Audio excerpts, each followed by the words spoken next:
Alright, so the Eagles already have some wild developments unfolding to kick off the offseason, starting with a key free agent and Super Bowl hero giving us a positive update on his free agency. Meanwhile, another Super Bowl hero in Brandon Graham gave us an update on his retirement status, while he also called out the media in defense of Jalen Hurts. Speaking of which, QB1 and the rest of the Eagles already seem ready to get back to work in hopes of winning another Super Bowl, and A.J. Brown specifically sent a message showing that he's hungrier than ever. Plus, with Kellen Moore leaving for New Orleans, the search for the next offensive coordinator is on, and the early frontrunner has fans a little concerned, but why might it not be so bad after all? Well, we're going to talk about that and all the other latest news starting right now. What's up, guys? Welcome to the Philly Fan 21 channel. If you're new, I'm Evan, and I cover all things Philadelphia Eagles. And the Birds Super Bowl parade is right around the corner as the Eagles will celebrate their dominant victory over the Kansas City Chiefs tomorrow starting at 11 a.m., and it'll take them down Broad Street, eventually ending on the Rocky Steps, where select players and others will give speeches starting at around 2 p.m. And if it's anything like last time, then you know we're about to witness some iconic moments that will live on forever in Philadelphia history. You know what I gotta say to all those people that doubted us, to all those people that counted us out, and to everybody who said that we couldn't get it done? What my man Jay and Jai just said, F*** you.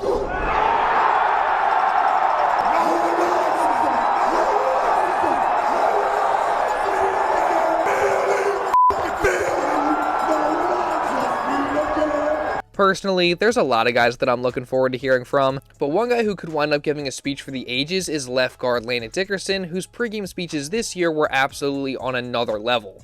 Hey, look, we don't choose the schedule, we don't choose the time, the place, we don't choose the opponent. But you know what I choose? I choose violence. From the first snap to the last whistle. Choke him out and make him remember your name. Let's go. The Steelers on 3. 1, 2, 3. The Steelers. Yeah, I mean, I would agree with Kyle Pagan on Twitter, who said that Landon's speech has the potential to take him to legend status in Philly, very similar to Jason Kelce's just 7 years ago. But regardless of that, I'm just looking forward to the celebration that this team and this city are scheduled for on Friday, because you know it's going to be crazy. And speaking of Kelce, I just want to touch on this real quick. Obviously, Super Bowl 59 was a very hard game for him to watch, and there's no question as to why. I mean, since the Eagles win, he's come out and congratulated them. He said that he's proud and excited for them, but at the same time, he's also made it very clear that he is sad for his brother. So here's all I'm going to say. If you're an Eagles fan that is turned on Jason Kelce because of this, I'll say it. I mean, I, along with A.J. Brown, think that that's pretty freaking ridiculous. I mean, it's his brother, for crying out loud. Like, his family, I don't care that he's already won 3 Super Bowls. Obviously, he is always going to root for his brother. And if you're upset by that and you can't understand that, then I don't know what to tell you. And it also doesn't change the fact that Jason will always be an Eagle. I mean, if they beat anybody else besides his literal family, his blood, in the Super Bowl, you know he'd be going crazy right now. And also, can we please not forget about everything that Jason Kelce has done for the Eagles and the city of Philadelphia? I mean, we should always be grateful for it. So please don't be that guy. I know it's just the loud minority, but still, it's just crazy to me that there are actually people getting upset at Kelce for this. So, you know, personally, I'm not turning on him, and I never will, because I'm always going to be grateful for what he did for this team and this city. And I'm happy that he's going to be at the parade on Friday. And I hope Nick Foles is there too, who, based on his Twitter page, you can tell that he's just absolutely thrilled that the Birds just won the Super Bowl. So shout out to the first ever Eagles Super Bowl MVP, and like I said, hopefully we get to see him at the parade too. But going from one Eagles legend to another, we now switch our focus to Brandon Graham, who, of course, now has a big decision to make, as in the coming weeks, BG will have to decide whether to retire and go out on top as Super Bowl champion after making a fairy tale comeback for the big game, or to return for yet another season. And Tuesday morning, BG made his weekly appearance on WIP Radio, where he provided an update. What are you thinking as of right now for next season? Well, let me tell you right now, man, me and wifey, we sat up last night and talked a little bit. You know, we getting the conversations going on what's real and what's real right now. This a fairy tale story right now for me. You know what I'm saying? Like, to have announced my 15-year, get hurt, come back, play in the last game, Super Bowl, and to be dominant in that with the guys. Like, you know, to be a part of all that. Like, I'm considering all that, man. I'm going to talk with Howie and the team, see what's up, because, man, the goal was to win one. You know what I'm saying? And, of course, I still feel like I got a lot in the tank still. But, you know, I want to make sure that, you know, I go about this the right way. I want to make sure that that if I do got opportunities that's waiting on me that I'm excited for it too. And I'm really gonna sit down and relish on this, man, and see. I'm not there yet. because I do love what I do. I love the role that I play in this right now. I mean, man, there's so many different things that I'm going through right now, and I got a chance to go out on my terms too, without anything else. But give me a little minute, man. Let me enjoy this, and then trust me, y'all be the first to know. Whatever BG decides, obviously, he's always going to have the love and support of the city of Philadelphia for what he's done. I mean, that's now 2 Super Bowls that he's helped bring to Philly after they had none for just so long. So, I mean, the guy's a legend. The city loves him. Obviously, we all hope that he plays again, but he really does have the perfect story to go out on. So, we'll just have to wait and see what his decision is. And also, if you are interested, you can get this 55 Legend tee for 20% off on my merch shop. Just go to the link down in the description or use code BG55 in my merch shop. But staying with BG, he also said something on WIP that was pretty awesome, as the first thing that he did when he got on that show after winning the Super Bowl was call out WIP host Jody Camara for his continued criticism of Jalen Hurts. Congratulations, Brandon.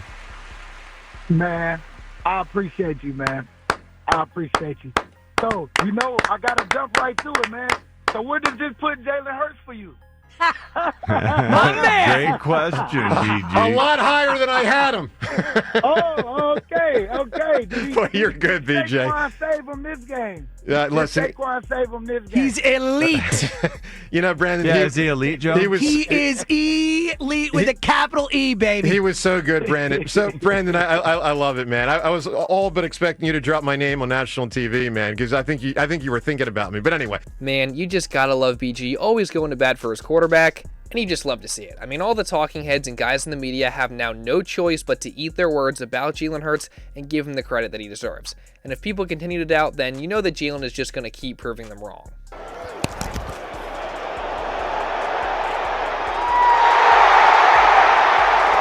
boy. I love when they doubt you. I love when they doubt you, boy. I love when they doubt you. They can't with you. It ain't over with you, dog. You that man. They can't with you, dog. I know. Man, I love this clip, and like my Lotta said, I love it when they doubt Hurts because all he does is prove them wrong. And now Hurts is obviously a Super Bowl champion and a Super Bowl MVP, so they can never take that away from him no matter what. But the best part is, Jalen Hurts is not done yet, and he's already hungry for more championships. I love you, boy. Love you too, dog. Appreciate you, man. Hey, man, this ain't our last time at this, man. You got some catching up to do, dog. For sure. Hey, it's been a ride, huh? For sure, man. You deserve it, bro. You deserve that. Did you tell everyone what was on your phone background? It's like a little edge, Motivation. Yeah, so I guess people anticipate me to change it. Well, it's just a wallpaper, but it's a humble reminder for me. Have you changed your background to wallpaper since? No. It's going to remain. Man, I just love both those clips, because one, seeing Smitty get emotional like that after winning a Super Bowl near his hometown is just so darn heartwarming. And by the way, Jalen and DeVonta are now the only QB wide receiver duo to ever win a national championship and a Super Bowl together, so that's pretty cool. But it also shows you that both of them are not satisfied with winning just one. And the second clip about the wallpaper confirms that even more for Jalen. I mean, it's clear that he's still hungry. And also, I mean, it's just been interesting seeing Jalen Hurts go on this crazy media tour ever since winning the Super Bowl, going on shows like Jimmy Fallon or The View or CBS Mornings. And I mean, I'm sure he's probably sick of all of it at this point. And my favorite moment I actually think came from Jimmy Fallon after the Eagles' entire offensive line showed up, as they all ended up shotgunning beers along with Saquon and Fallon, but Jalen, on the other hand, just wasn't having it. All right, No, I ain't doing it. You got.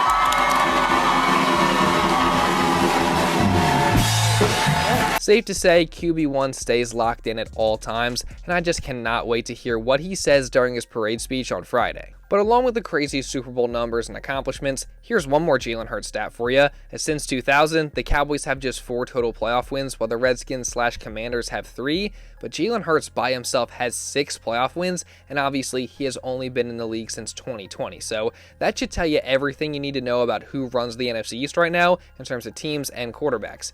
Yet you still have Dak Prescott coming out and saying something as ridiculous as this right after the Eagles' Super Bowl victory. I mean, I feel like we compete with the Eagles and beat them for the most part when we played them. I don't want to say check the record when they're the guys holding the trophy right now. So credit to them. They've earned it and they deserved it by all means. But, yeah, very close, especially even watch the NFC game, the NFC Championship. And those two teams that we battle against each and every year a couple of times. And as I said, feel confident about we've gotten the better part each and every time. To see them to see it in such a dominating fashion. Credit to them. It's our turn and it's on us. I mean, Dak can say whatever and be delusional all that he wants, but at the end of the day, the Eagles are Super Bowl champions. They have more Super Bowl appearances than Dak does playoff wins ever since he's been in the league, and the Bears are set up for great success next year and in the future, while the Cowboys were a bad team this year before Dak even got injured. So, again, I think he's delusional, but hey, what else is new when it comes to the Cowboys, right? But now, moving on to A.J. Brown, just like a few of his Eagles teammates, it seems like he's also hungry for more to get back to work, as he dropped a lengthy message on social media just a couple days after the Super Bowl saying, quote, "After a few days, I've had time to reflect on being a champion. I tried to feel how everyone made it seem to be a champion, and unfortunately, it was short-lived. 2 days to be exact, LOL. I've never been a champion at the highest level before, but I thought my hard work would be justified by winning it all. It wasn't. My thrill for this game comes when I dominate. It's the hunt that does it for me. It's when the DB drops his head and surrenders because he can't F with me. The intense battles, early mornings, late nights, sacrifices. I love putting smiles on people's faces, don't get me wrong, but it just wasn't what I thought it would be. It's the journey that I love the most, back to work." Now, I've seen some people misconstrue this and say, oh, look, A.J. Brown just cares about his targets, he's selfish, blah, blah, blah, blah, blah. But what he's clearly saying is that, in the words of Kobe Bryant, it's not the destination, it's the journey. And AJ is in love with the journey, and he said it there. He is ready to get right back to work to go get another one. And for those out there framing this as AJ being selfish, one, does it look like he's unhappy after winning the Super Bowl? And also, look at what he said in this deleted tweet, quote, "Brady always says his favorite ring is the next one. The double standards are crazy." So, again, it's awesome that AJ is ready to get right back to work in pursuit of another championship. And so is DeVonta Smith, who posted this on his IG story saying, quote, "We back at it tomorrow." So, I mean, man, this team is locked in and ready for the pursuit of another championship already, and I just absolutely love it. Oh, and also backtracking a bit, shout out to A.J. Brown for keeping his word and visiting Andre Trey Howard in the hospital with the Lombardi Trophy, as if you didn't know, 10-year-old Howard was injured in the tragic Philly plane crash protecting his sister, and he's a big Eagles fan, so here is yet another gesture that shows you the true character of A.J. Brown. I mean, it really is special. But now moving on, we have a very important update on one of the Eagles' key defensive free agents, and I'd say it's pretty good news, so don't worry, we're going to get into that in just a minute, but real quick, I do want to ask that if you haven't done so already, then please subscribe and turn on notifications so you don't miss any other Eagles coverage just like this coming throughout this entire offseason. And also, while you're at it, make sure you drop a like as well to show some support. Let's see if we can get to 600 likes on today's video. So, coming off a monster Super Bowl performance where he put up 2.5 sacks and 3 QB hits that he says should have won him the Super Bowl MVP, defensive end Josh Sweat is set to become a free agent this offseason where he's going to get paid a massive contract. And ahead of that free agency, he just gave us an update a couple days ago on where his mindset is at, as he told the Philadelphia Inquirer, quote, "Money's important, sure, but I want to be in the right situation. I don't know what it looks like for me now, but I'm happy."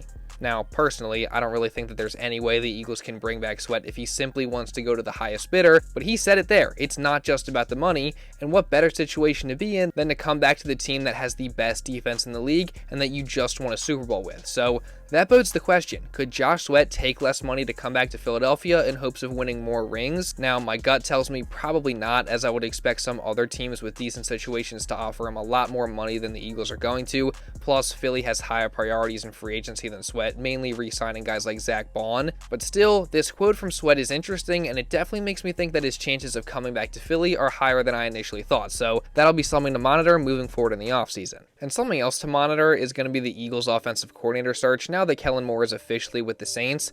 And while it's being reported that the Eagles will conduct a thorough search of many external candidates overseen by Jeffrey Lurie and Howie Roseman, there is no denying that very early on, it seems like Eagles passing game coordinator and associate head coach Kevin Patullo is the very early favorite to land the job. And again, that very well may not end up happening, but if it did, it'd be no surprise, considering that Patullo has been here with Nick Sirianni ever since he got here in 2021, and he's been his right-hand man since then, taking on both head coaching and offensive coordinator-like duties. Now, there are some concerns among fans, including myself, that this could possibly end up being an exact repeat of what happened back in 2023 when Brian Johnson was promoted, especially since he has no play-calling experience. But the good news is that, as Anthony DeBona pointed out, promoting Patullo would be very different, as, quote, Patullo has spent 15 seasons coaching in the NFL. He's held numerous different titles, including quarterbacks coach and wide receiver coach for 6 different teams. While on the other hand, Brian Johnson coached in the NFL for just 2 years before he got the OC job. Plus, it sounds like in addition to being able to pick up concepts from all those other places, Patullo has also picked up a lot from the Eagles' offensive coordinators over the years, including Shane Steichen and Kellen Moore. I'm basically half head coach, half offensive coordinator, in that world. I get to do both, which is very fortunate. I get to see a lot of stuff as a coach that most people don't get to see if they're not the head coach. So from that point of view, it's very unique. I get to, Nick trusts me, and obviously we're very close, and I get to be a part of a lot of decisions. So that's really valuable to me, and obviously to us as a team, to have people to go back and forth and talk to. And as far as the offense, I mean, really since even day one, it's not just been the pass game. I've basically been involved in every area of the offense, as far as pass game, run game, RPOs, and all the other stuff we do. The situational stuff we do, 2-minute red zone. I mean, I'm basically involved in everything. It's Kellen and I. Prior it was Shane and I, then it was Brian and I. Now it's Kellen and I kind of doing everything together, which has been great. And that's what's been fun about just learning new things from him and playing off each other, what we both like and both what we know, and kind of growing from there. So it's been good. I mean, it's been I've been very fortunate as a coach to be in a role where I get to kind of play both. And so going forward for myself and wherever we go from here, it'll be good. Look, I am not saying that I want Patullo to get the job, and personally, I would much rather see them hire an external candidate, but if Patullo does get the Eagles job, at least based on all that information, there is reason to believe that he'd do all right. That is, if he doesn't end up getting the Saints OC job, as Jeremy Fowler also reported that Patullo could be a candidate there as well, so this will definitely be a situation to monitor as the offseason gets going, and really, the Eagles OC search hasn't really even started yet, so you guys already know I'm going to be covering that as well as all the other Eagles news throughout this entire offseason, so again, if you don't want to miss any of that, then make sure you subscribe and turn on notifications, and also make sure you leave a like as well to show some support, because it really does help me out a ton, guys, and it takes 2 seconds. Let's see if we can get to 600 likes today, and also leave a comment down below. What do you think of Kevin Patullo potentially getting the Eagles offensive coordinator job? What do you think of Josh Sweat's comments? Just let me know any of your opinions down in the comments. And also, if you want to watch my live reaction to Super Bowl 59, you can check this video out right here. And now with all that being said, that's pretty much all I got for this one, guys. So thank you all so much for watching, and I'll see you in the next video.